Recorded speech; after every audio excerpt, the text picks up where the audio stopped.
ট্রাম্পের 50% শুল্কের পর ভারতের পোশাক, অলংকার ও চামড়াজাত পণ্যের ওপর প্রভাব পড়া শুরু হয়ে গেছে। তৈরি পোশাকের মার্কিন ক্রেতারা ভারত থেকে মুখ ফিরিয়ে নিচ্ছে। এই পরিস্থিতিতে অনেকটাই দিশেহারা ভারত। তাই পরিস্থিতি সামলাতে এবার মার্কিন পণ্য বর্জন ক্যাম্পেইন শুরু করেছে মোদির বিজেপি।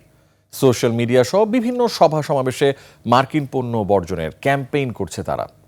বিস্তারিত নাইম আহমেদের ডেস্ক রিপোর্টে।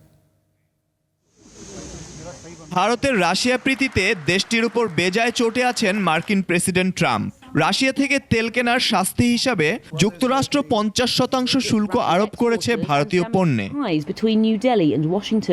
এই শুল্কের ফলে ক্ষতিগ্রস্ত হতে পারে এমন কিছু খাত হলো রত্ন, অলংকার, বস্ত্র এবং চামড়াজাত পণ্য। এর মধ্যেই মার্কিন বিভিন্ন প্রতিষ্ঠান ভারত থেকে পোশাক আমদানি ও ক্রয় স্থগিত করে দিয়েছে। এ নিয়ে বিপাকে পড়েছে নয়াদিল্লি। ভারত সরকারের পক্ষ থেকে এই শুল্কের তীব্র নিন্দা জানানো হলেও কূটনৈতিক সমাধানের পথ খোলা রাখার কথা বলা হয়েছে। একই সাথে সরকার দেশীয় শিল্পকে সুরক্ষা দিতে এবং আত্মনির্ভরশীল ভারত গড়ার লক্ষ্যে স্বদেশি পণ্য ব্যবহারের আহ্বান জানিয়েছে।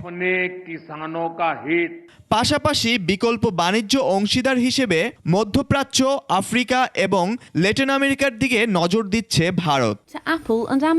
এদিকে উচ্চ শুল্কের প্রতিবাদে ভারতের ক্ষমতাসীন দল বিজেপির সহযোগী সংগঠন স্বদেশী জাগরণ মঞ্চ দেশজুড়ে ছোট ছোট সভা সমাবেশ করছে এবং মার্কিন ব্র্যান্ড বর্জনের আহ্বান জানাচ্ছেন। এছাড়াও সামাজিক যোগাযোগ মাধ্যমেও প্রচারণা চালাচ্ছে তারা। ম্যাকডোনাল্ডস, কোকা-কোলা ও অ্যাপলের মতো ব্র্যান্ডগুলো ভারতের একটি বড় বাজার দখল করে আছে। তবে বয়কটের ডাকে কতটা সাড়া দেবে ভারতীয় ক্রেতারা তা এখনো পরিষ্কার নয়। কিন্তু উচ্চ শুল্কের কারণে ভারতে ক্ষোভ তৈরি হয়েছে। Naim Ahmed, desk report, 21 television.